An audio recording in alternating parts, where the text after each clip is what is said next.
The year is 1997. My 6-year-old self had done nothing but obsess over the Super Nintendo Entertainment System and the Sega Genesis, until one day my brother went out and bought himself a Sony PlayStation. He rented a game for it that he claimed was quote unquote too scary for me. Excitement blinded my ability to think logically. I wanted to see this game. Awaiting us was a tale of survival, puzzle solving, and the living dead. I had never seen anything like it. This was the very first PlayStation game I ever played.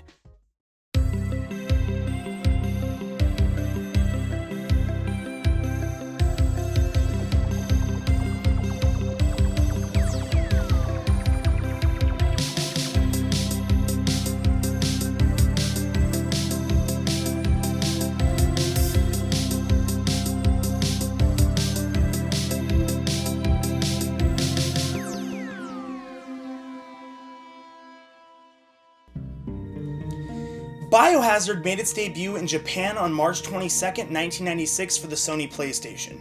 It then came to North America on March 30th, 1996, now titled Resident Evil. This game's done some pretty amazing things. Spawned a long-lasting series that's still going strong today, sold over 5 million units worldwide, ranking it in the top 50 highest-grossing PlayStation games ever. It stood toe-to-toe with Final Fantasy VII, Spyro the Dragon, and Tekken 3. It is a celebrated franchise and considered the granddaddy of survival horror. This is Resident Evil. To truly understand where this juggernaut came from, we first need to go back to where it all started. See, Capcom was a premier developer in the 1980s. Being a dominating force in arcades all over the world, their titles also saw releases on the Nintendo Entertainment System, MSX, Commodore 64, the Mega Drive, and MS-DOS. Among these games was something unique that hadn't really been done before. This was Sweet Home. Being exclusive to Japan and never seeing an official North American release, Sweet Home was launched on the Nintendo Famicom in December of 1989. Sweet Home was directed by the iconic Takuro Fujiwara, who had worked on other titles such as Ghosts and Goblins and the Mega Man series. Based on the film of the same name, Sweet Home is a role-playing game that stars 5 documentary filmmakers who explore an abandoned house that is experiencing a type of poltergeist. The player must focus on keeping the entire team of characters alive. They'll find themselves coming face to face with monsters and other paranormal foes to escape the collapsing mansion. The interesting thing about this title is, once a member of the party has perished, they're gone for good. This forced the player to think heavily about their decisions in the game. Characters in the party can venture out solo, or they can split off into teams. Each of the 5 characters holds a special item that is necessary to complete tasks in the game. Whether it be a vacuum or a lighter, these things are vital for solving puzzles and securing an escape. The combat in Sweet Home is reminiscent of other Japanese turn-based RPGs, with having an option to attack, use a tool, call another member of the party, pray, or run. Files can be found throughout the mansion and examined to give insight into the situation at hand. There's also tonics and other healing items that can be found throughout the player's run that can restore health and keep the other members breathing. The elements of survival, backtracking, quick decision-making, inventory management, and puzzles make it a mold that would be followed in the survival horror genre for years to come. Sweet Home was well received in Japan and was considered an improvement over its source material. This prompted Fujiwara to pitch the idea of a remake to Capcom for modern hardware. The remake of Sweet Home would be greenlit in 1993 and would see the return of the game's original director, Tokira Fujiwara. Fujiwara this time around would be given the role of producer, and in the director's chair would be Capcom's own Shinji Mikami. Up to this point, Mikami's career was primarily based around Capcom's Disney titles. Fujiwara and Mikami had previously worked together on Disney's Goof Troop and Aladdin, and he had faith in the young Mikami with overseeing the project. Apparently, the reason for this trust came from Mikami being easily scared. It's common to lose focus on what's effective when those working on the game aren't able to realize what's scary. This was a strong suit for Mikami in his role as director. Originally intended to be on the Super Nintendo, Resident Evil really took its shape when it was decided it would be developed for Sony's flagship console. It was also initially decided that with the more powerful 32-bit PlayStation, Resident Evil would be a first-person horror game. This is the way Mikami envisioned it, but the direction eventually shifted to being a fixed camera angle perspective with pre-rendered backgrounds.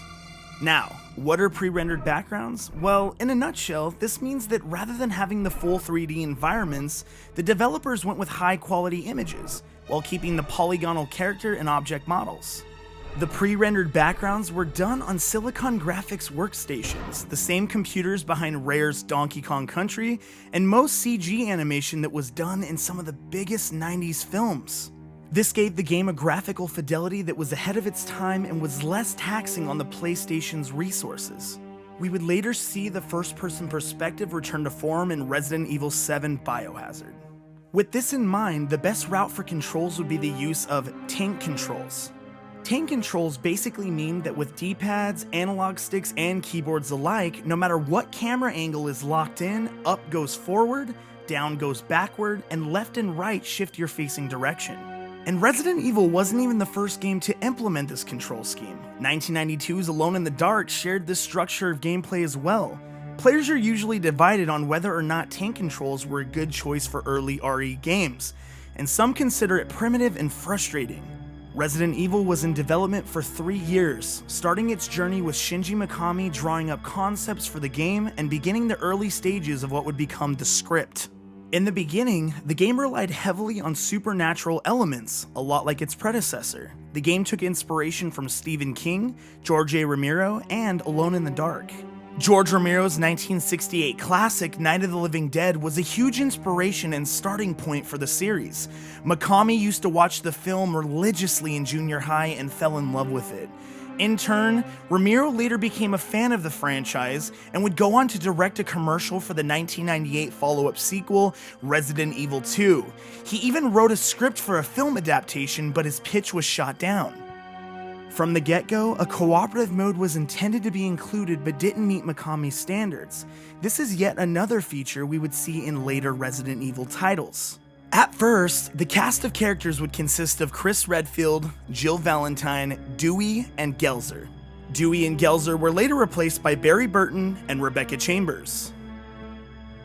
Now let's talk about the game itself. Our story begins in the Raccoon Forest outside of Raccoon City in the Arklay Mountains. Special Tactics and Rescue Service, or STARS for short, a tactical team part of the Raccoon Police Department, sends their Bravo team into the forest to investigate a series of murders and disappearances. After communication is lost, the STARS Alpha team is sent to recover their lost compatriots.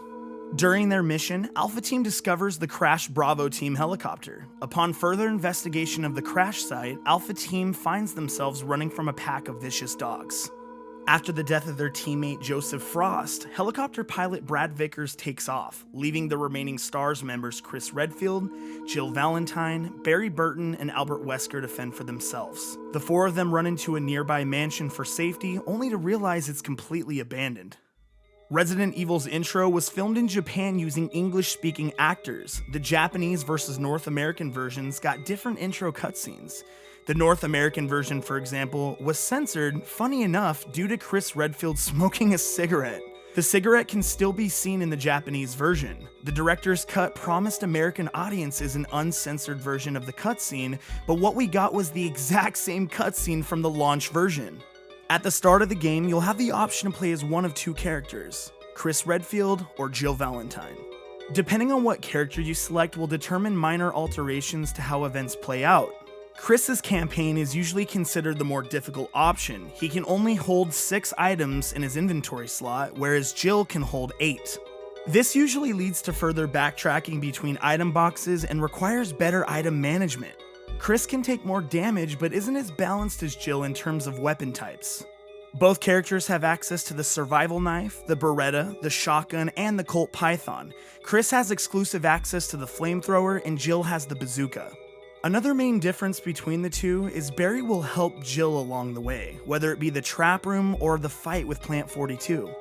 Keys are required to unlock certain areas in the Spencer mansion. Jill has a lockpick and doesn't require the sword key at the start. I highly recommend starting off as Jill unless you want your ass handed to you in your first playthrough. Early in the game, you'll discover the Botanist book. This details information on different herbs that can be found and how to properly combine them.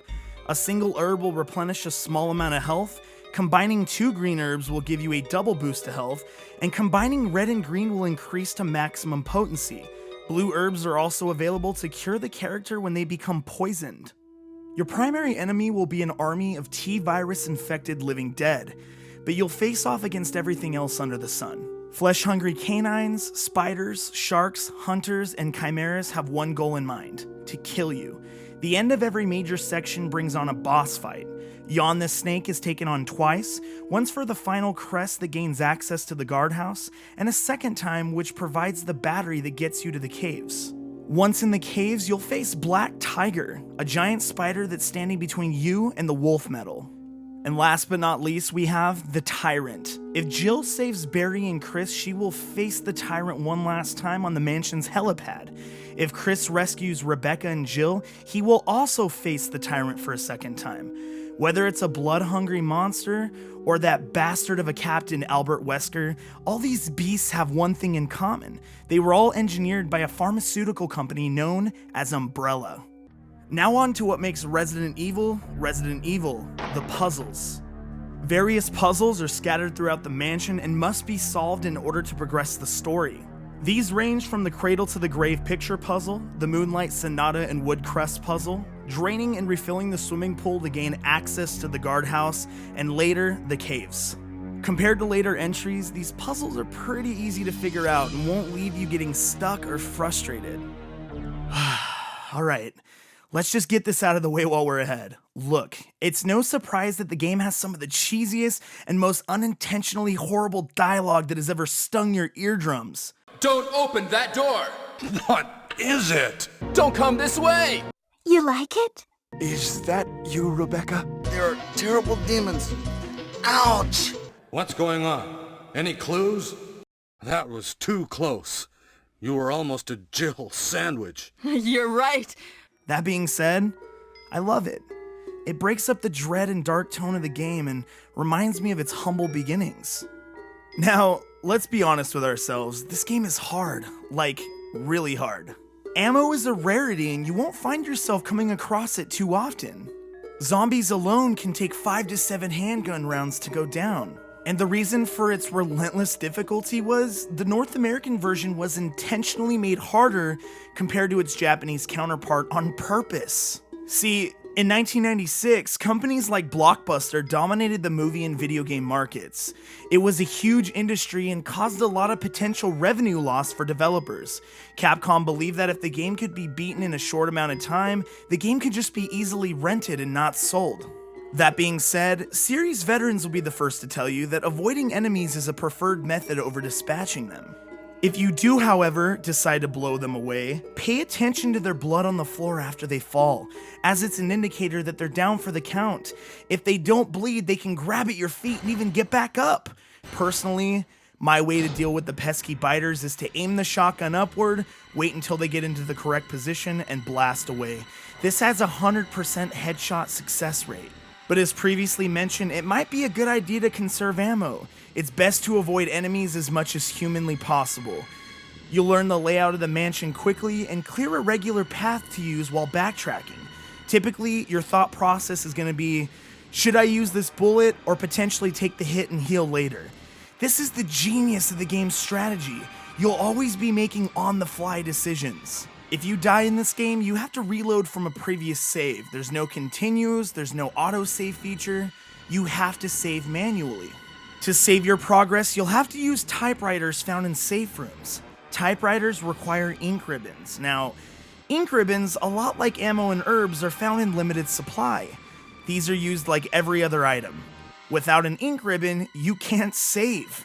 I find it best to save after boss fights and lengthy trekking from area to area on the map.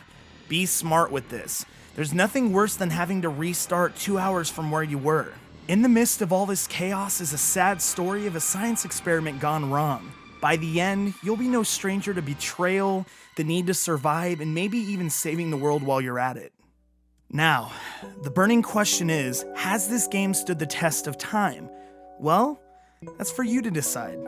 Regardless, Resident Evil has been partially responsible for bringing gaming to the mountaintop where it exists today. If you haven't had the chance to experience this classic, change that right now. Go out and get it, fire it up, turn off the lights, and prepare to enter the world of survival horror.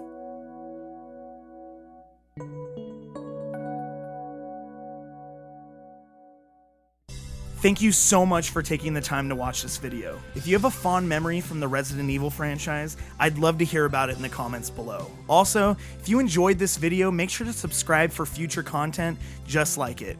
I'm Dylan from Consoles Only.